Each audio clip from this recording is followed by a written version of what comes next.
Saurabh, how do you feel being constantly described as possibly India's first openly gay judge? It's almost become a cliche. The operative word is possibly.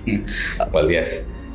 Even possibility goes further and further away from certainty after 6 years.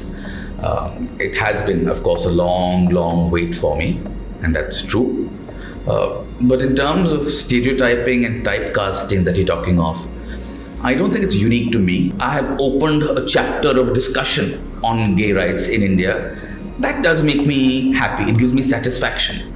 Intelligence inputs that raised objections to your being made a judge. 2 reasons were cited. One, that you have a partner who is not Indian.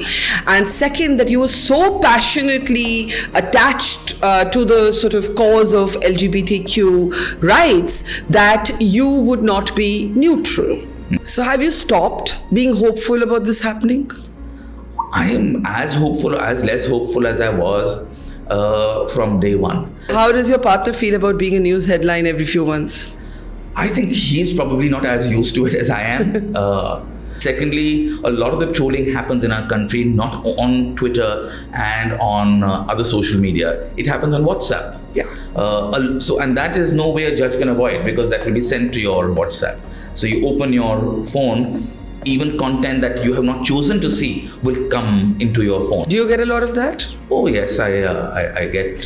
And are they sort of, is it like sexualized slander, or is it threats? Is it, what? More abuse than threat. You know, it was very much in school that I realized. And it's not something that happens that you wake up one morning, and at least in the 70s and 80s it didn't happen. My God, I'm gay.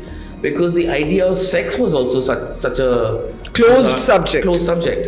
I think people barely realized they were straight, let alone that they were gay. Yeah, the idea of sex was taboo. No one discussed it. Yeah. We didn't have sex ed classes. Absolutely. I got crank calls, come and meet me in Lodi Garden, Rekha. These kind of things happened in school. I was called a girl's name and say, you come and meet me there. Tell me this, how tough was it to come out to your family? Your father was, former Chief Justice, and I don't know how his first response was, because I'm sure there was his constitutional training in the principles of equality, and then there was him being a regular Indian parent. Well, I think the constitutional equality won in that battle. Sedition today does not have a place in our dogma of free speech. It really doesn't. Who says Parliament is supreme? Allegedly the Constitution, right? So it's the Constitution that is supreme. So yes, in our framework, the ultimate authority really is the Constitution. So Parliament is not supreme. And the moment we accept that Parliament is not supreme, the question then arises, if the Constitution is supreme, who says what the Constitution is? What does the Constitution say? And the Constitution itself gives that right to the Supreme Court.